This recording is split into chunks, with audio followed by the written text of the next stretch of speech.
Então vamos lá para a gente aproveitar bem o nosso tempo, né?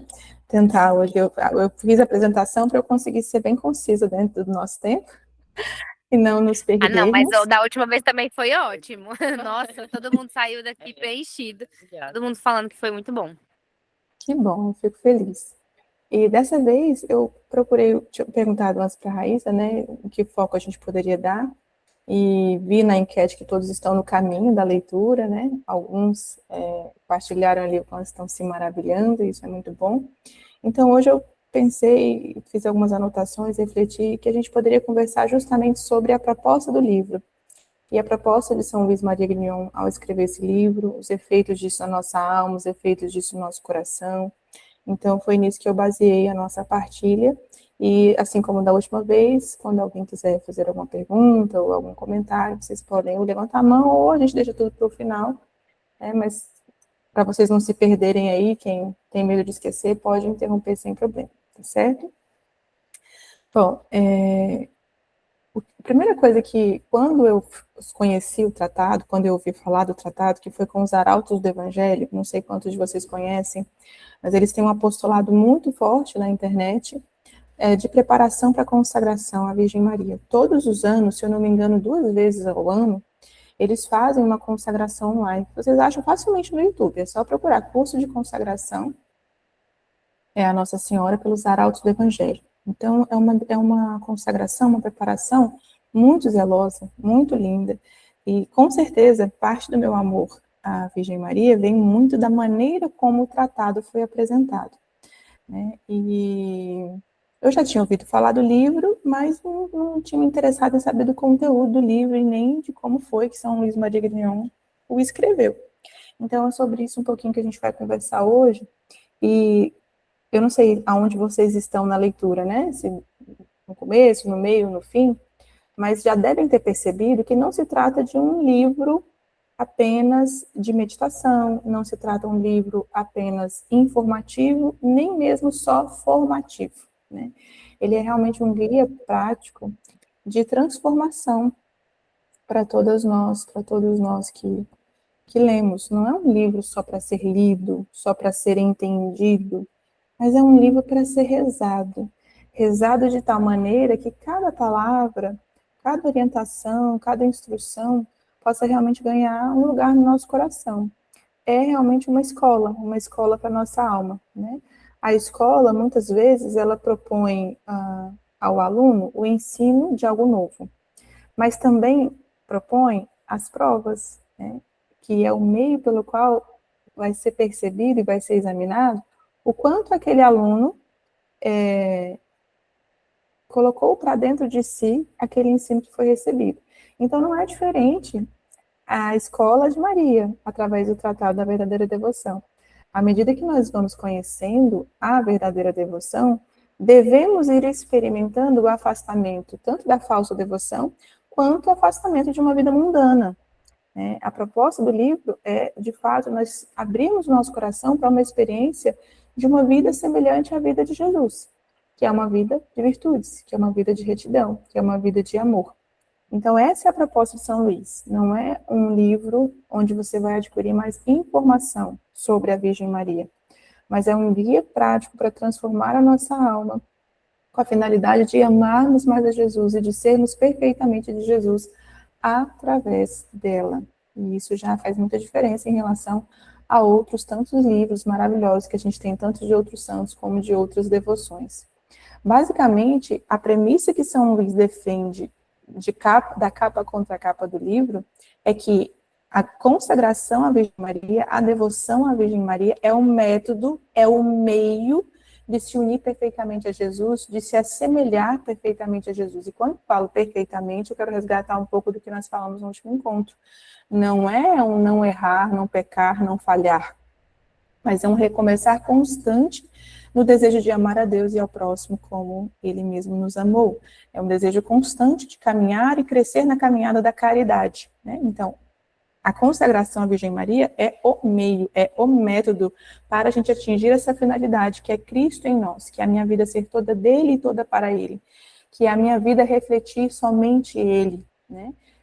E a Virgem Maria nos deu, com a sua própria vida e com todas as graças que ela derrama nas nossas vidas desde o início da sua existência e até hoje, para a eternidade, como isso é possível, como essa nossa vida em Cristo acontece. Então, São Luís não escreveu um livro para nos convencer de gostar mais de Nossa Senhora, de crescer na afeição por ela, ou coisa do tipo, embora isso seja uma consequência natural e quase que inevitável da leitura.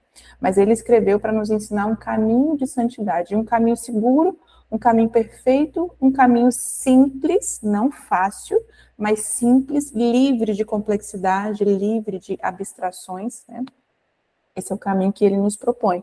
Se a gente for fazer uma breve comparação, por exemplo, com os doutores da igreja, que são doutores porque têm uma doutrina, né, que propõe um caminho espiritual para Cristo, nós vamos perceber que todos eles viveram o seu caminho espiritual através da Virgem Maria. Então, ela é um caminho perfeito, sobremodo excelente, de se unir a Jesus, de viver Cristo, de amar a Deus sobre todas as coisas, tá? Por que também ler o tratado e submeter-se a experimentar tudo que São Luís coloca no tratado a respeito da Virgem Maria? Porque todos nós, sem equívoco, todos nós temos um problema que é central. Temos um problema que é uma raiz, né? Quando eu falo todos nós, eu não estou me referindo só nós aqui, mas o homem, a humanidade. Qual é o problema central da humanidade? É que todos querem amar a Deus. Amanda, tem gente que não quer amar Deus, está amando o mundo. Todas essas pessoas que estão apaixonadas pelo mundo, enamoradas pelo mundo, na verdade, elas querem amar a Deus. A sede da alma delas, o vazio da alma delas é um desejo por Deus, ainda que elas não saibam, ainda que elas não reconheçam, ainda que elas não percebam, ainda que elas não sintam. É Deus que elas querem amar, porque é de Deus que elas vieram. O único amor possível de preencher a alma do homem é Deus. Então, todos nós queremos amar a Deus. Alguns ignorantes disso, outros não. Alguns são mais fracos em relação a isso, outros não. Mas todos nós queremos amar a Deus. Então, qual é o problema? Bom, o problema é que, apesar de querer amar a Deus, nós permanecemos centrados em nós mesmos. Afinal, nós vivemos num mundo que nós somos todos os dias, o tempo todo, estimulados a isso, a voltar a nossa atenção para nós, para os nossos interesses, para os nossos desejos, para os nossos problemas. Então, aonde é que isso aparece, né? Essa centralidade do eu? Na oração, por exemplo. Perceba se as nossas orações, em geral, não giram mais em torno dos nossos interesses, dos nossos desejos, dos nossos medos, das nossas preocupações, das nossas aflições. A gente vem para esse encontro de oração, na maioria das vezes, e na maior parte do tempo, voltado para nós mesmos. E a nossa vontade? Onde é que a nossa vontade demonstra, né, essa centralidade de nós mesmos? Em querer controlar tudo, querer que as coisas aconteçam do jeito que a gente quer, na hora que a gente quer, querer que tudo corresponda. Estou aceitando aqui quem está entrando. Querer que tudo corresponda aos nossos desejos, às nossas preferências, né? E na nossa inteligência, né? A nossa inteligência é o quê? É uma das faculdades mais importantes que Deus nos deu, potências da nossa alma mais importantes que Deus nos deu. A inteligência vem do verbo inteligir, né? A capacidade de ver a verdade na realidade, de enxergar, de fazer uma leitura da realidade, enxergá-la, ver ali o que é verdadeiro. E onde é que essa inteligência é afetada por esse problema raiz? É quando a gente acredita que nós sabemos conduzir a nossa própria vida. E nós levamos as nossas demandas para Deus, nós falamos as nossas demandas uns para os outros como se a gente soubesse um caminho de solução. Em geral, nas nossas orações, a gente costuma apresentar para Deus o que a gente gostaria que Ele fizesse diante de determinada situação. Qual foi o exemplo que Nossa Senhora nos deu? Não foi esse, né?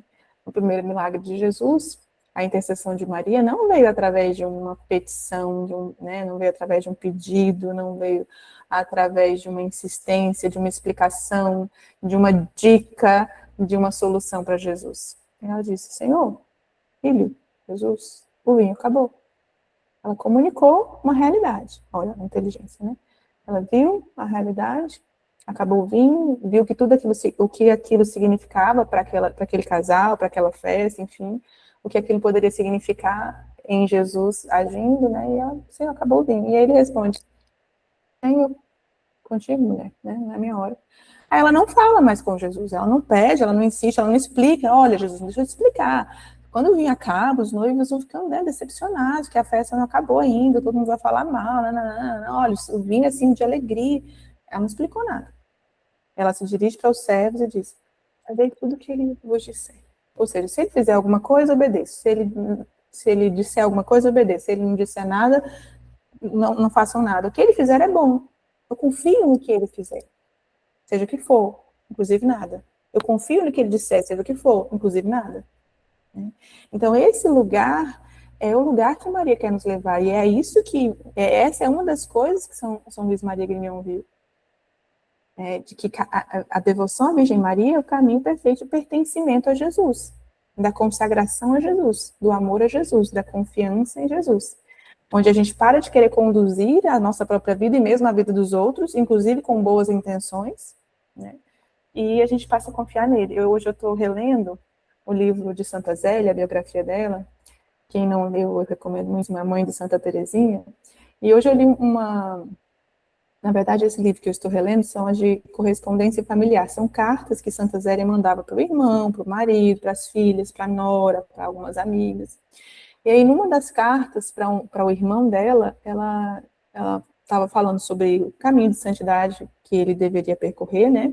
Ela sempre insiste com todas as pessoas que ela ama para que sejam devotos, para que vivam sacramentos, que vão à missa, enfim. E aí ela começa a falar com esse irmão: tu agora que estás a começar a tornar-te santo, reze muito por isso e por aquilo. E aí ela vai falando de outras pessoas que ela se preocupa com a conversão, e aí ela para e fala assim: na verdade, pouco adianta eu ficar me preocupando com a conversão dos outros, a vida de santidade dos outros, se eu mesmo não cuido da minha, como deveria cuidar. Acho que eu estou com ele aqui, deixa eu ler na íntegra para vocês. Aí isso me dá tanta esperança, os santos nos deixam sonhar, né? Nos dá tanta esperança que tem jeito para nós, porque se Santa Zélia, né, que foi santa, que fez um monte de filho santo, teve um marido santo, falou isso, é porque tem jeito para nós. Deixa eu achar esse trechinho aqui para vocês. Sim, todavia, antes de desejar a santidade para os outros, cuidarei para que eu mesma tome o caminho, coisa que não faço. Olha só, uma confissão humilde dela, né? Coisa que não faço. Enfim, é preciso esperar que isso aconteça. Então, por que eu estou trazendo esse exemplo, né? Porque percorrer um caminho de santidade não é nada fácil para nós. Não só por causa da nossa natureza, não só por causa da nossa carnalidade, por causa da falta de um corpo glorificado, por causa da nossa criação, mas especialmente pelo mundo em que nós estamos inseridas, que cada dia mais nos estimula mais insistentemente a olharmos para nós, a sermos egoístas, orgulhosos, caprichosos, vaidosos, preguiçosos, luxurientos, gulosos, compulsivos, né? Então, a Virgem Maria nos propõe esse caminho seguro de resolver este problema raiz em que nós estamos centrados em nós mesmos e nos voltarmos para Deus. Então, a solução que São Luís propõe no tratado é justamente essa: entregar tudo isso a Maria. Todos esses interesses, todos esses desejos, toda essa vontade, todas as nossas crenças, tudo isso a Maria. Porque ela, com as suas mãos puras e santas, oferecerá a Jesus aquilo que nós não poderemos oferecer tão perfeitamente. Então, não é que ela substitua a Cristo, né? Quando a gente diga, vá Maria, não é que ela substitui a Cristo, é que ela sabe formar Cristo em nós melhor do que nós mesmos formamos a nós mesmos. Vocês estão aqui agora buscando uma formação. Nós estamos formando a nossa fé, nós estamos formando o nosso olhar, nós estamos formando as nossas crenças, nós estamos formando os nossos interesses. Isso é bom, é excelente. Mas Maria pode nos formar ainda melhor. Por quê? Porque unida ao Espírito Santo, ela forma Cristo em nós e nós em Cristo. Não é assim que nós somos gerados em Cristo? Através da fecundidade do Espírito Santo em Maria. Por isso que no tratado São Luís Maria vai falar que quando o Espírito Santo encontra a Virgem Maria no fundo de uma alma, ou seja, encontra uma alma devota, ali ele tem mais poder e liberdade para gerar Cristo. Quem já chegou nessa parte? Quem leu isso? Quer falar, Domitica? Não, só está confirmando que leu, né? Que coisa linda! Eu parei quando eu li, eu falei, mas que coisa linda, que o Espírito Santo sempre encontra a Virgem Maria no fundo da minha alma, para que ele possa poderosamente formar e gerar Cristo em mim. Então, toda a finalidade da devoção à Virgem Maria sempre, sempre nos levará a essa união, unidade com Cristo. Para quem é esse livro, né? Para quem é a leitura do Tratado da Devoção? Ele é fecundo, a leitura desse livro é fecunda, especialmente para quem deseja vencer o orgulho e o amor próprio. Acho que aqui ninguém lida com essa dificuldade, né? Ninguém tem orgulho, ninguém tem um amor próprio meio desordenado. Acho que não é o nosso caso, né? Só que não. Todos nós precisamos disso, né? Então, eu desejo vencer o orgulho e o amor próprio desordenado, né? Aquele amor desorientado, porque o amor próprio verdadeiro é aquele que vem da minha consciência do amor de Deus por mim. O amor que eu devo cultivar em mim é aquele amor que Deus depositou em mim. Não é do tipo, se ame, se cuide, não ligue para ninguém, se coloque em primeiro lugar, vai ficar bonita. Não, isso daí é completamente desordenado, porque isso alimenta o seu egoísmo. Isso não vai elevar a sua autoestima. O que eleva a nossa autoestima é olhar para a nossa conduta, olhar para as nossas atitudes e ter o que estimar. Se as suas atitudes são virtuosas, sua autoestima estará saudável. Se as suas atitudes são vergonhosas, são culposas, são frágeis, são inconstantes, não haverá o que estimar em si mesmo. Então, se eu desejo vencer o orgulho que me impede de amar verdadeiramente, de servir verdadeiramente, de viver livre verdadeiramente, porque nenhum orgulhoso é livre. Todos eles são escravos de si mesmos, das próprias preferências, da própria autoimagem, enfim. Nós precisamos ler esse livro e acolher com docilidade tudo que está escrito nele. Para quem mais é? Para quem quer aprender a rezar de verdade. Para quem quer aprender a rezar de verdade. Não só para quem quer aprender a falar bonito. Não só para quem quer aprender a alcançar as graças, receber coisas. Mas para quem quer entrar em amizade verdadeiramente com o nosso Senhor. Para quem quer entrar em comunhão verdadeiramente com o nosso Senhor. Para quem quer oferecer-lhe companhia e reconhecer a sua companhia nesse encontro de oração. Nesse encontro de comunhão. Nesse encontro de amor. Nesse encontro, né, entre Ele e nós. Também para quem tem sede de santidade, mas não sabe o caminho.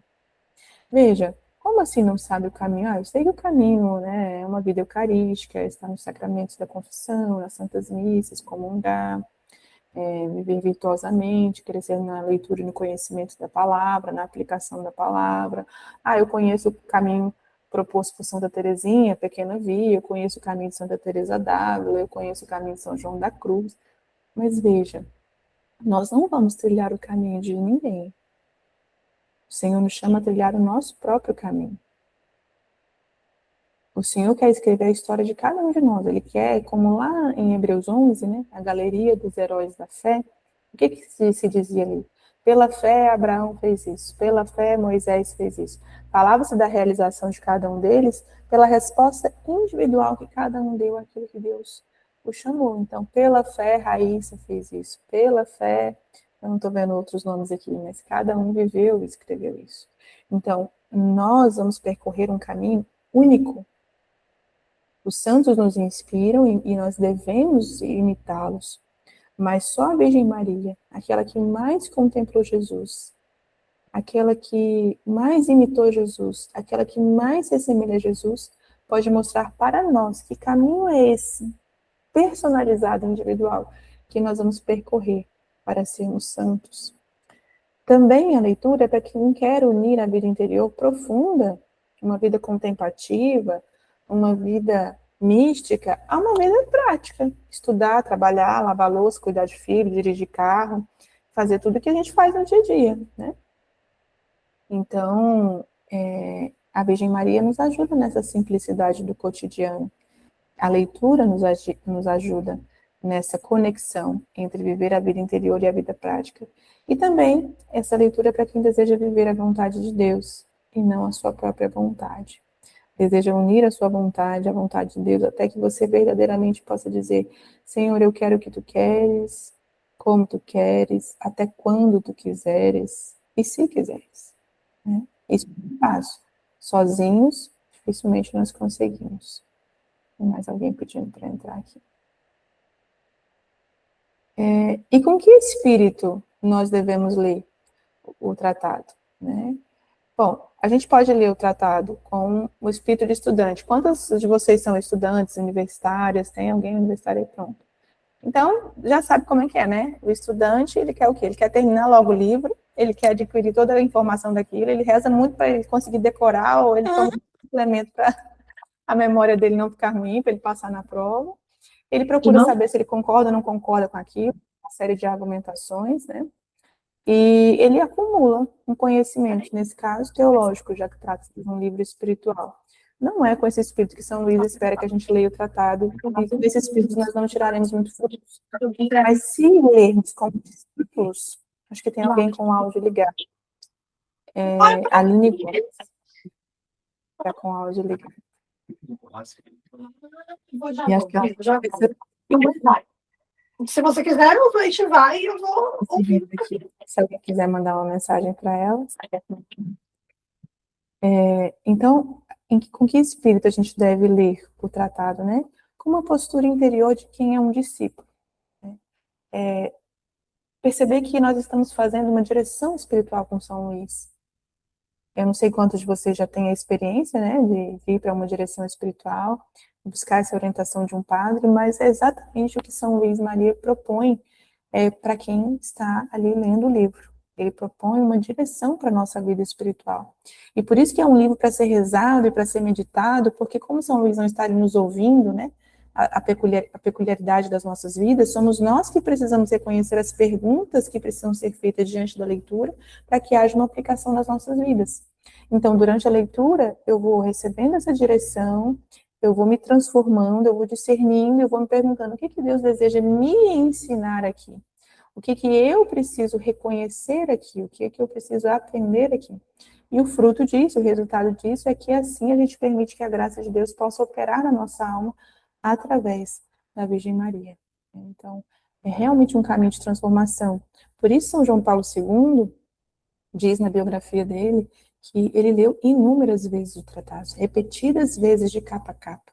Porque não se tratava só... Ele fala que no começo, inclusive porque era difícil entender, outras porque era difícil, assim, acolher certas coisas como uma verdade, como se não fosse um exagero. Ele chega a dizer que às vezes ele parecia um exagero, mas ele insistia na leitura, ele entendia que ele precisava insistir na leitura, e depois passa um tempo em que ele já não buscava mais entendimento ou concordância, mas ele buscava crescimento nessa devoção, abertura para essa transformação. E, poxa, quantos frutos, né? São João Paulo deixou nas nossas vidas, enfim, deixou para a igreja, deixou para todos nós até hoje, certamente com o auxílio da Virgem Maria. O método para fazer a leitura, o jeito de fazer a leitura, é o jeito que eu acredito que é o que vocês estão fazendo. Eu já vi a Raíssa incentivando vocês a isso, no último encontro ela falou isso, e é bem isso que, dessa maneira também, São Luís propõe a leitura, os arautos do Evangelho, quando eu os conheci também, propõe assim, que seja num ritmo simples. Não queira devorar, não queira passar com pressa, não queira terminar logo a leitura. Leia um pequeno trecho por dia, recolha-se interiormente, faça ali um tempo de silêncio, feche mesmo o livro, pare uns minutinhos para escutar aquilo que o Senhor está falando com você, anote, né? Faça perguntas de autoexame, perguntas de verificação, perguntas de autoconhecimento, perguntas de conhecimento a respeito de Deus, para que vocês possam ir avançando no discernimento e se alimentando dessa experiência, né? Se alimentando deste pão, se alimentando deste banquete, que é conhecer a Jesus através da Virgem Maria. E escreva uma pequena frase, uma pequena palavra, algo que te tomou naquele dia, porque esses escritos, esses detalhes, eles podem se tornar como as pequenas peças de um quebra-cabeça, e à medida que você vai lendo e vai vivendo, aquelas peças vão se encaixando e uma imagem vai se tornando mais nítida para você sobre como é esse caminho de santidade que Deus está te propondo. Então, essa é uma maneira que me parece frutífera, né, de fazer a leitura. Algumas perguntas que são interessantes de serem feitas enquanto você lê, durante o seu silêncio, durante a sua meditação, para que possa justamente provocar, né, esse agitar das águas na sua alma e essa operação da graça é: o que esse trecho que eu acabei de ler me revela? Conta para mim sobre Deus, sobre quem Deus é. sobre quem é o Pai, sobre quem é o Espírito Santo, sobre quem é Jesus. O que esse trecho conta para mim sobre Maria? O que aqui, né, me dá uma nova perspectiva, uma compreensão um pouco melhor da pessoa que é a Virgem Maria, da ação da Virgem Maria, do impacto da companhia, da presença, da acolhida da Virgem Maria na minha vida, né? O que isso que eu acabei de ler diz sobre mim, que isso revela sobre mim, né? Talvez a gente vai, durante a leitura, a gente vai perceber que, poxa, eu acho que eu ainda confio excessivamente em mim, eu acho que eu tenho um determinado apego, né, em alguma área, em alguma questão, porque o livro nos propõe muitos, aliás, total desapego. Então, eu preciso ir enxergando exatamente quais são os apegos, né, que eu preciso soltar, que eu preciso abrir mão. E o que eu preciso viver concretamente hoje, ou seja, né, que compromissos concretos eu vejo que estou sendo chamada a fazer a partir de hoje. Ah, se eu fofocava, eu não fofocarei mais. Se eu me ofendia facilmente, não me ofenderei mais. Se eu me irritava facilmente, não me irritarei mais. Claro que não a partir de uma decisão racional da força da vontade somente, mas justamente pelo auxílio da graça e da Virgem Maria, ao perceber isso. Então, repito, o tratado é um manual transformacional e não só teórico. O tratado é um convite a uma mudança de vida. O tratado é uma escola, é um treino, é um chamado a um movimento interior e exterior. Né? Bom, e não é bem um segredo, né, mas um ponto-chave, um ponto muito importante sobre o tratado é ele ser rezado, e enquanto você lê, converse com a inspiração do livro, né, com quem inspirou o livro, que é Nossa Senhora, Virgem Maria. Então, à medida que você for lendo, vai conversando, olha, mãe, isso aqui eu ainda não entendo, me ajuda a entender? Mãe, me ensina a enxergar como São Luís enxergou? Mostra para mim o que a senhora mostrou para ele, ou mostra para mim o que eu, João, Maria, José, preciso enxergar, considerando a minha vida, a etapa de vida em que eu estou, os meus anseios, os meus medos, minhas dificuldades e tudo mais. Forma em mim exatamente aquilo que esse parágrafo está descrevendo. Essa foi uma das coisas que eu acho que eu mais rezei até onde eu tenho lido, né? Ao ler coisas que a Virgem Maria faz em nós, eu falo, meu Deus, como eu quero viver isso. Então faz em mim. Aquele momento em que você lê algo que te parece um exagero, que te parece difícil demais, que te parece até difícil de, será que é seguro pensar dessa maneira? Né?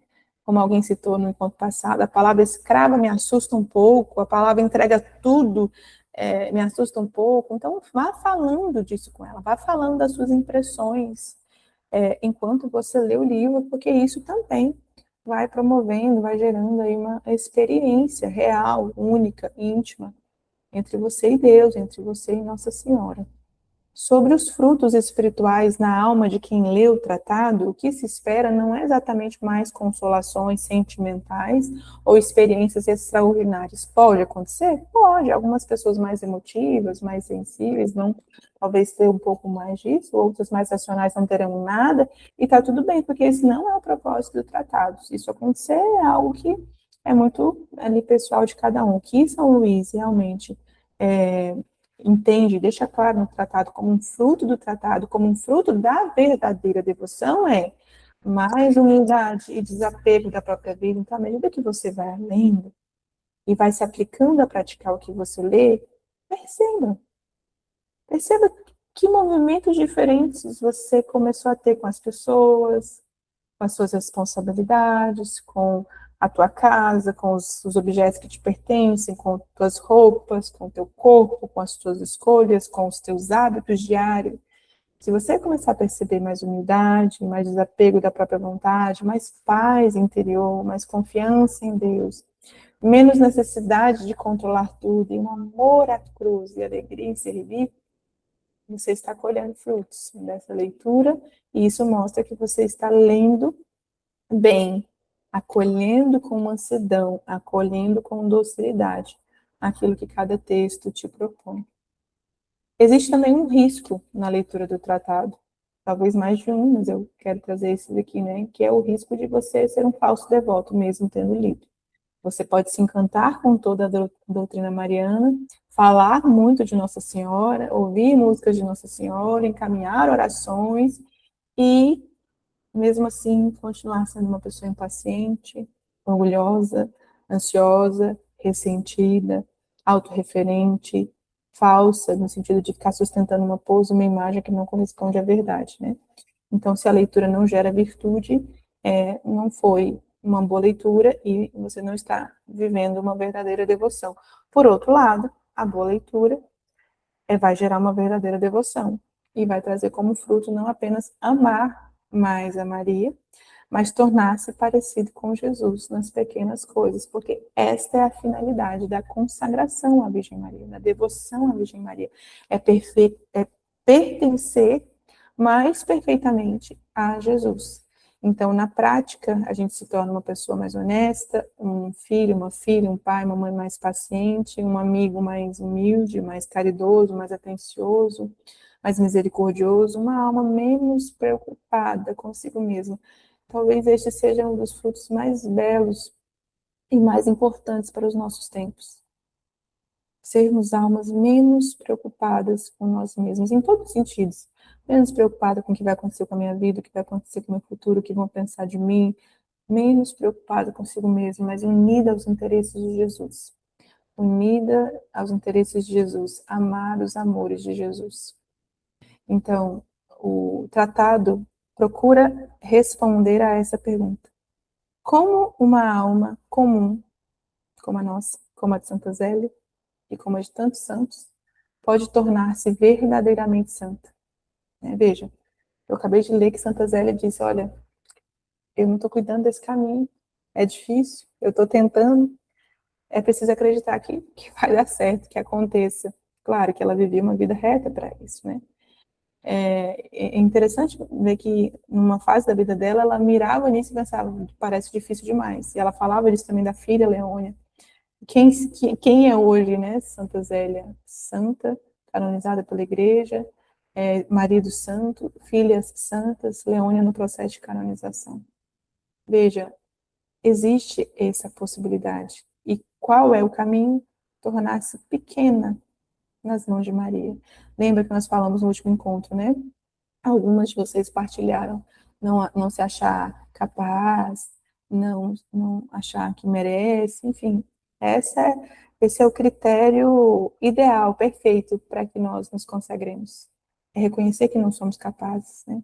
É realmente nos tornar pequenas nas mãos dela, para que ela possa formar Jesus em nós, para que ela possa gerar essa transformação que nós, sozinhos, não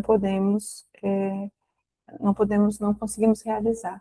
E foi assim que todos os santos também se tornaram santos, chegaram ao fim, completaram a carreira e guardaram a fé. Foi com o auxílio da Virgem Maria. Então, São Luís tem uma convicção, e ele escreve o tratado a partir dessa convicção. Deus quis trazer a salvação ao mundo através de Maria. E Deus quer trazer o desenvolvimento da nossa salvação e a nossa santificação através de Maria. Então, é a partir dessa convicção que ele escreve o tratado, e é nessa convicção que nós vamos crescer à medida que a gente lê com todo esse olhar, com toda essa abertura de coração que nós conversamos aqui. Amém? Agora eu abro espaço para comentários, para perguntas, para partilhas. Eu acho que seria muito frutuoso, não sei se vocês têm outros encontros, né? Mas seria muito frutuoso se vocês também compartilhassem testemunhos mesmo daquilo que já leram até aqui e do que a leitura tem gerado na alma de vocês, na vida de vocês. Amém? Falado, eu acho que a câmera tá bem para você. Não, agradecer mesmo, muito bonito. Antes de começar aqui a reunião, a gente estava conversando como às vezes tem partes do livro que geram um certo medo, porque vem talvez essa questão da responsabilidade, de se, né, pelo menos para mim, em muitos momentos eu parei e pensei, nossa. Ai, deu aquela ansiedade, aquele coração batendo de, nossa, será que eu sou digna de me consagrar, de estar participando disso, enfim, todas essas questões que, no fundo, acho que dessa sua aula aqui realmente só confirma, assim, que isso vai estar sempre na nossa mente. Faz parte do ser humano a gente ou achar que a gente, ou a saber, né, de que a gente é melhor do que os planos de Deus, ou achar que a gente não merece. E acho que faz parte do ensinamento acreditar no plano, acreditar que se a gente recebeu o chamado, tem um porquê. Mesmo não sendo perfeita, ninguém vai ser, e é por isso que, enfim, que acho que todos nós queremos estar aqui aprendendo. É realmente não querer terminar o livro com pressa, é sentar e aprender o porquê talvez recebemos esse chamado de querer aprender mais sobre Nossa Senhora. Sim. Sim. Qual é o seu nome? Maria Eduarda. Maria Eduarda. Obrigada pela sua partilha. Antes que alguém fale, eu só queria comentar um trechinho do livro que me lembrou com isso que você falou, do medo que dá, da responsabilidade, né? Será que eu vou corresponder à altura, a esse chamado? E tudo isso a gente precisa entregar mesmo a Jesus e a Maria para que ela nos ajude. Mas tem uma parte aqui, eu acho que ela está no capítulo 3, eu quero ler rapidamente para vocês, que ele fala assim: as práticas da verdadeira devoção. É essa aqui mesmo? Não. O meu livro está todo rabiscado de coraçõezinhos e pedidos a Maria, ó, minha mãe imaculada, ajudar e ministro, né? E eu vou marcando aqui. Mas, deixa eu ver onde é que está esse trechinho que me lembrou que a Maria Eduarda falou. A devoção perfeita. Isso. É aqui no finalzinho do capítulo 3, São Luís fala da prática perfeita, porque você falou assim, tudo bem se a gente não for perfeito, ninguém vai ser e tal, e eu entendo o que você quer dizer, no sentido de, né, a gente vai falhar, a gente vai errar, a gente está num caminho de conhecimento, então por vezes vamos falhar por ignorância, a gente também está num caminho de treinamento mesmo, na vida santa das virtudes, então por vezes a gente vai falhar na fraqueza. Muitos de nós também estão num processo de formação moral, intelectual, cultural, às vezes a gente vai falhar por malícia, então o importante é nós estarmos no caminho, nessa mesma direção e confiando em Deus, mas existe uma prática perfeita da devoção que nos leva a um caminho perfeito diante de Jesus, que não é não errar, não é não falhar, não é não pecar, mas é confiar em Deus e andar cada vez mais em caridade, né, que é o amor de Deus, fazer tudo por amor de Deus, por amor a Deus e com o amor de Deus. Só que aí nesse trecho ele fala, do final do capítulo 3, ele diz, né, olha, de tudo eu declaro bem alto que tendo lido quase todos os livros que tratam da verdadeira devoção à Santíssima Virgem, e tendo conversado com as mais santas e sábias personalidades desses últimos tempos, não conheci nem aprendi prática de devoção a Nossa Senhora semelhante à que vou indicar. Quando eu li isso, eu já falei, nossa, calma, deixa eu sentar, deixa eu ver o que ele vai falar, que deve ser um negócio muito forte, né? E aí ele fala, aí ele não conta ainda não, ele aumenta um pouquinho mais a tensão, né? Esta exige de uma alma mais sacrifícios por Deus. Aí você já começa a dar um nó na garganta, né? E a esvazia mais de si mesma e de seu amor próprio. A conserva mais fielmente na graça, e a graça nela. A une mais perfeita e facilmente a Jesus Cristo. E, enfim, é a mais gloriosa para Deus, a mais santificante para a alma e a mais útil ao próximo. Gente, quando eu li isso aqui, eu falei, meu Deus, deve ser uma coisa assim muito potente, mas eu acho que eu não tenho a menor possibilidade de alcançar isso, né?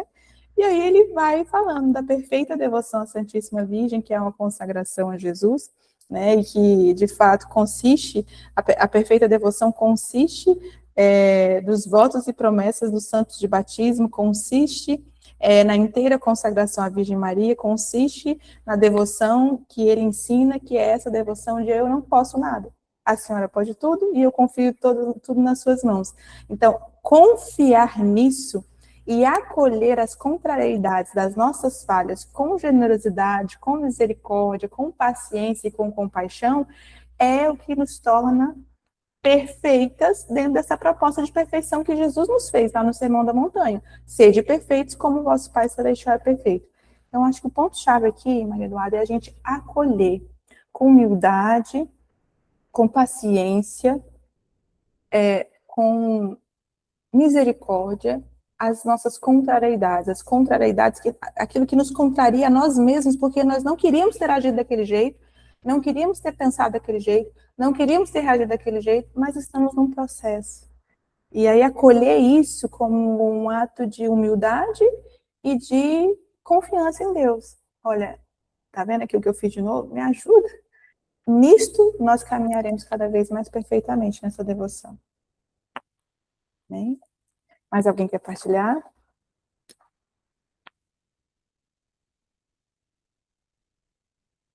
Vou abrir. Meu Deus. Não, obrigada, primeiramente. E a gente também do estudo bíblico às quartas-feiras com o nosso professor Yuri. E eu coloquei uma pergunta que você acabou de responder também. Achei interessante. Isso. Eu não lembro exatamente o que a gente estava falando, mas e quando a gente sente alguma coisa, por exemplo, uma inveja ou um sentimento que a gente não quer sentir, a gente e logo vem, meu Deus, isso de mim, isso não me tem, não quero sentir isso. Enfim, a gente deu um discurso no nosso grupo, mas eu acho que a sua resposta coube nisso também. Então, obrigada. Sim.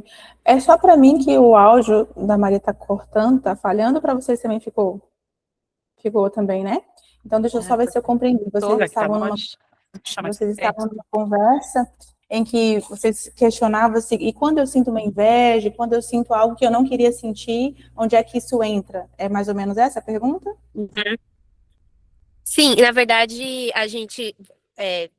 eu tive essa pergunta no estudo bíblico que a gente participa, e eu só quis dizer que você respondeu já essa pergunta com a sua resposta.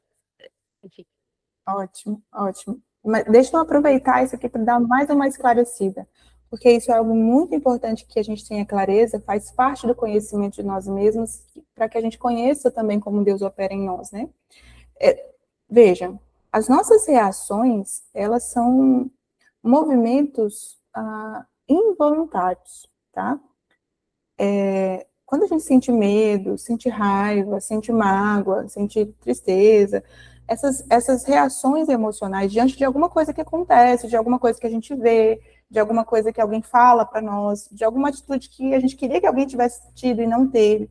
Todas essas reações, elas são movimentos involuntários, portanto, elas não são nossa responsabilidade. Se não é nossa responsabilidade, não há culpa sobre a reação que eu tive. Aonde é que a coisa pode ficar problemática ou não? É quando eu transformo na minha primeira ação, na minha primeira atitude, aquela minha primeira reação diante do que aconteceu, diante do que eu vi. A gente precisa compreender isso, que essas reações, elas surgem da nossa história de vida, do nosso imaginário, do que a gente tem de crenças, dos estímulos que nos cercam. Então, onde está a sabedoria, a prudência, o uso da nossa inteligência, do desejo de santidade? Pensar antes de agir. Você pode passar pela experiência de sentir inveja, sentir raiva, sentir vingança, sentir qualquer coisa, e pensar sobre aquilo, refletir sobre aquilo e decidir, ok, o que eu estou sentindo? Por que eu estou sentindo isso? E o que eu vou fazer? Então, uma coisa, Maria, é eu sentir inveja. Outra coisa é eu ter uma atitude invejosa. Certo? É minha responsabilidade total que eu vou fazer. E aí é aqui que eu devo trabalhar. Por isso que as virtudes é justamente esse hábito de agir bem e não de agir mal. Então, não sofram pelas reações internas. Nós não vamos ter reações sempre boas, perfeitas, belas e santas, porque a gente não vive no mundo Alice, no País das Maravilhas. A gente vive num mundo mal, corrompido, e nosso imaginário já está cheio de creca, né, de coisa ruim. Então, a gente precisa trabalhar na nossa ação, na nossa atitude, tá? Mais alguém? Oi, você consegue me ouvir? Sim, perfeitamente. Então, eu vou dar o meu testemunho. Eu sempre fui católica, eu nasci numa igreja católica e eu aprendi a respeitar a Maria minha vida inteira. Porém, eu nunca tive muito apreço por ela, sabe? E eu até cheguei a pensar há muitos anos da minha vida, podia ter sido eu, é só Deus me escolher e ele faz e pronto, acabou, podia ter sido eu. Então, ela, na verdade, não é ela, é Deus. Então, tudo bem, ela tá lá, ok, ela é mãe de Deus, eu rezava o terço, inclusive, e tal, mas sem muito apreço. E aí, de um tempo para cá, eu comecei a perceber que todas as grandes fases da minha vida, assim, tanto positivas como de dificuldade, foi no terço que eu consegui esclarecimento, força, tipo, nascimento de filho, primeiro filho, estava num momento super perdida aqui na Austrália e foi rezando o terço que foi, tudo deu do jeito que tinha que dar, não tinha tinha dinheiro, tá tudo errado aqui na Austrália, mas sabe quando assim parece que tudo some e você consegue sentir a presença de Maria e tá tudo indo, e foi tudo certo, tudo deu certo na minha vida. Outras dificuldades eu tive sempre pelo terço, e mesmo assim sem ter muito respeito por ela, sabe?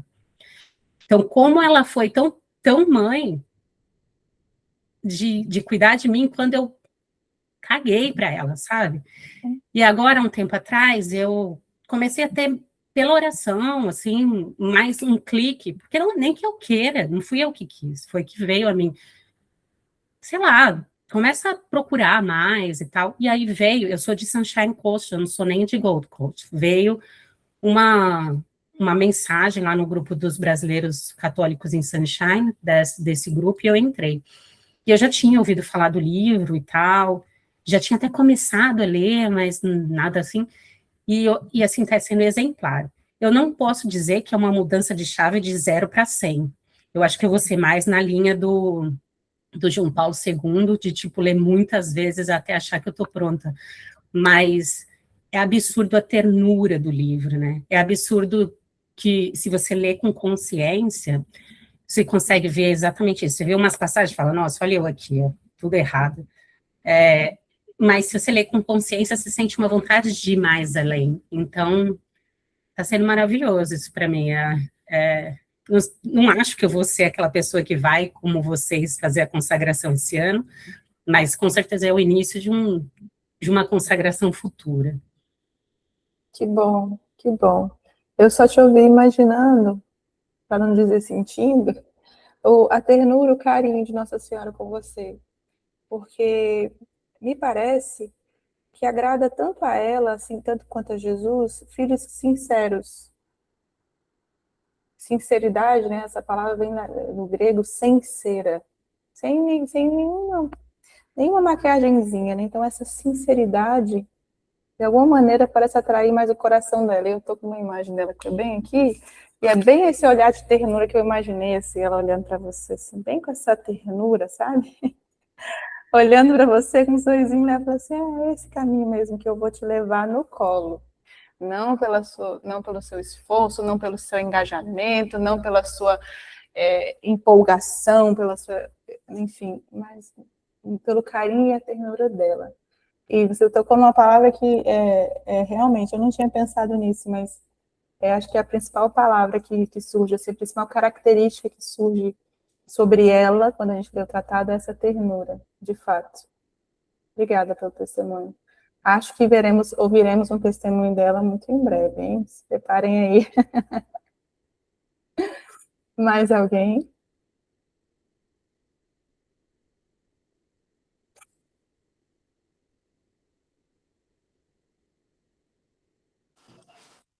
Amanda, tá me Sim. ouvindo? Deixa eu fazer uma pergunta, aproveitando, porque a Domitila no final falou, aí, não sei, talvez se eu vou fazer dessa vez, né, a consagração e tal. Essa é uma pergunta, porque eu também estou num processo, assim, mais ou menos a mesma coisa, sempre católica, né, família toda católica, minha irmã ministra, enfim. Mas só nos últimos 2, 3 anos que eu realmente estou bem mais me aprofundando e querendo entender melhor, conhecer melhor e trazendo, né, todo o pouco conhecimento que eu tenho para minha família, filhos e tudo mais. Mas acho que estou ainda num processo engatinhando. Acho que estou muitas perguntas, sabe? Tá até um emaranhado ainda. Tem até um desenho no WhatsApp daqueles, tá tudo alinhado com um monte de um nó, né? Tá mais ou menos assim a situação. Até seria uma segunda pergunta depois, o que você indica para a gente começar, claro? Porque assim, eu tenho uma certeza absoluta que entendeu? Que é nisso que eu creio, que é isso que eu quero para minha vida, para minha família e tudo mais. Mas, ao mesmo tempo, falta muita coisa, tem muitas perguntas vindo. Então, uma pergunta minha para você é essa: por onde que eu deveria começar? Porque eu fico pulando de galho em galho, livro, podcast, e parece que cada vez aumenta mais, né, essa coisa. Segundo, é essa questão da consagração. Se a gente não tiver, porque assim, eu tenho uma vontade muito grande de terminar né, ir até o final, né, ser Sim. consagrado e tudo mais, mas seria errado mesmo que eu ainda tenha todas essas, que eu esteja nesse processo todo, Preparar-se e não é consagrar. melhor que esperar, é melhor que eu espere. Então, a sua pergunta é: seria errado preparar-me e não consagrar-me? Ou seja, ler o livro, estar aqui, ter toda a preparação e não consagrar-me agora? Não, acho que o contrário, me consagrar mesmo ainda tendo todas essas... Achando que não está preparada, né? Achando que não estou 100% preparada, que não mereço, né? Entre Que é de aspas. verdade. Tá. Bom, Letícia, primeiro, você perguntou assim: por onde eu começo? Você já começou. Você está aqui. Talvez agora a sua caminhada precise só se organizar um pouquinho. Então, você mesmo disse qual é a desorganização: excesso. Eu fico que nem uma barata tonta procurando aqui, aqui e ali. Fique no tratado. Fique com o tratado. Se você for ouvir coisas, ouça coisas do tratado. Eu te recomendo os arautos do Evangelho para ouvir. Por quê? Porque eles são fiéis ao que o tratado, o que São Luís diz, e eles vão preencher o ensino com os vários testemunhos. Então, esse é um caminho seguro que não vai te confundir, vai te ajudar a caminhar nessa leitura. Este é um ponto. Tire os excessos, se tem muitas vozes, selecione uma voz, além da de São Luís, né, para te acompanhar, na leitura do tratado e não em várias outras leituras. Até tem um livro que você começou a falar, eu estou procurando o nome dele aqui. Esse eu indicaria, sim, que você, se você quiser também ler junto à leitura do tratado. Não encontrei, mas eu vou mandar no grupo depois. Mas é isso. Entender que você já está no caminho, você precisa só organizar o seu caminho, tirar os excessos da bagagem para você andar com mais leveza, menos ansiedade, menos euforia, menos confusão.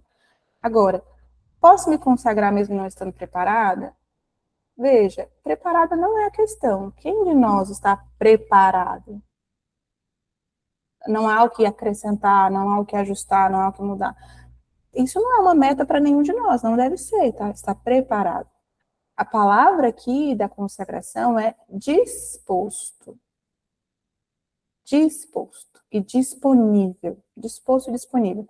Eu vou contar a minha experiência. Eu me preparei 3 vezes até realmente me consagrar. Ou seja, eu fiz esse movimento de consagração, de preparação. Uma vez, não consagrei. Outra vez, não consagrei. Na terceira é que foi a consagração. Por quê? No meu caso. Primeiro porque na primeira vez eu tinha dúvidas, eu terminei a leitura, a consagração, a preparação com dúvidas, então eu não avancei. Na segunda, já não tinha dúvidas, mas olhei para mim e falei: não estou preparada, não vou conseguir corresponder, ou seja, não entendi ainda, não tinha entendido ainda. Na terceira, eu acho que eu fui um pouquinho mais iluminada, saí um pouquinho mais dessa ignorância, dessa fraqueza, e entendi que, na verdade, o único caminho de eu corresponder e ser aquilo que o tratado me propõe a ser é me consagrando, porque quem vai me ajudar é a Virgem, não sou eu. Quem vai me ajudar é Maria, não sou eu que vou conseguir.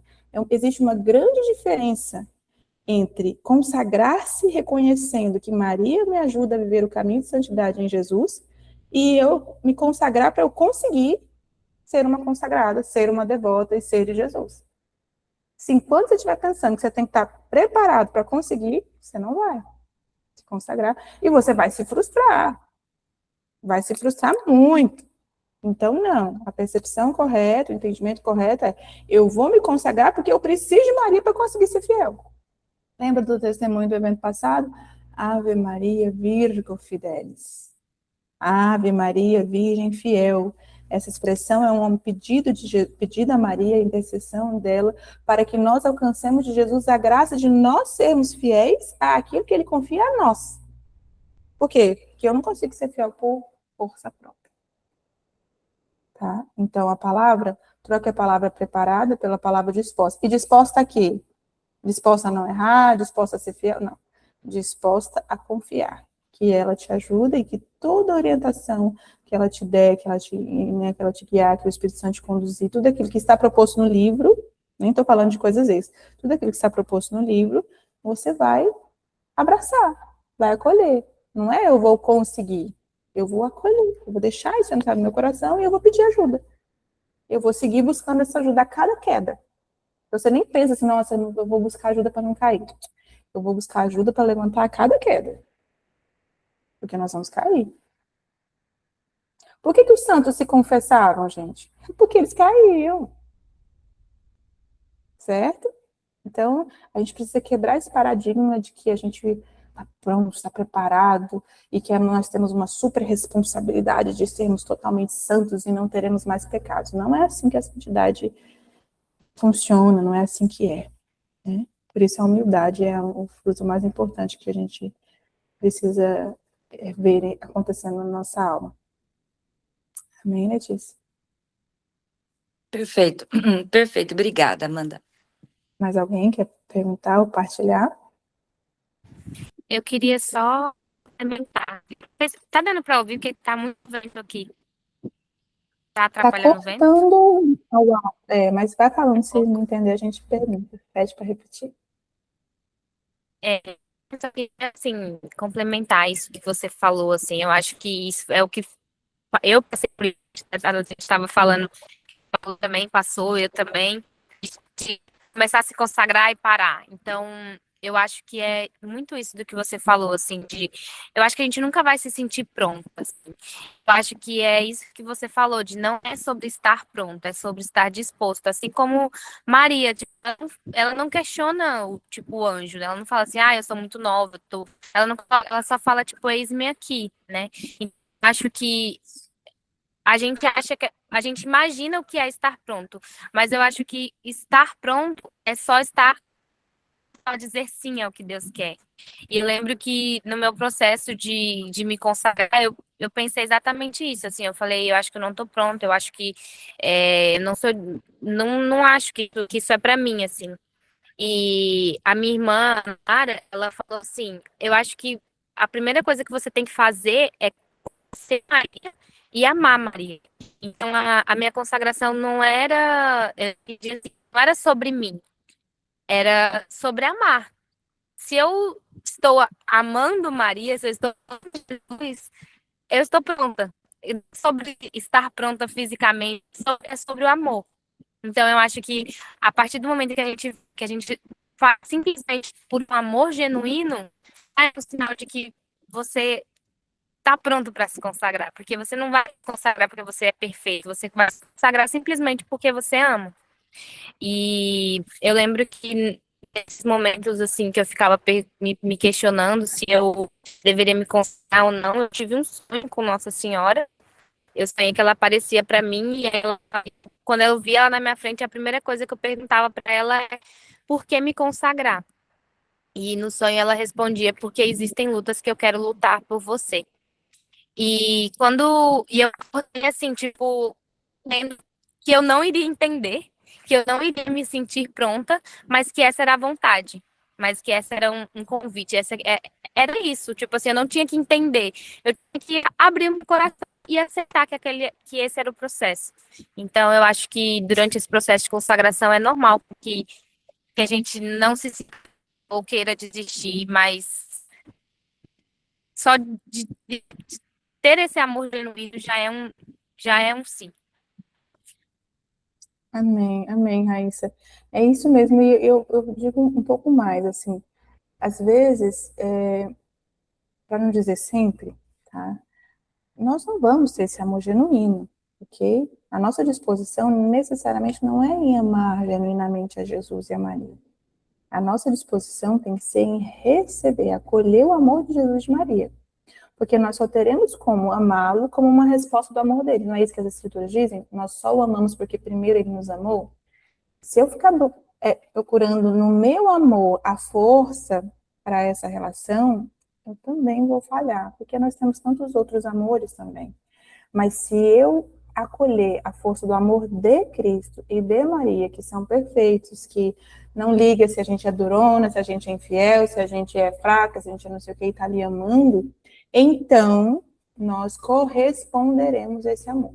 Então, a disposição para esse caminho de consagração, repito, não é de conseguir amar, conseguir ser fiel, é de receber, de acolher esse amor, esse cuidado, essa orientação que nós recebemos de Jesus e de Maria. Vamos lembrar da conversão de Santo Agostinho? Santo Agostinho, acho que todos vocês devem saber, a história dele, mas no dado momento em que ele já tem certeza que o caminho da fé, o caminho da salvação, o caminho da vida é o que a igreja propõe, é o caminho de santidade, ele já não precisava mais de conhecimento, de informação, ele já tinha visto, estava convencido daquilo, ele começa a falar, ele fala assim com Deus, Deus, eu quero me converter, mas ainda não.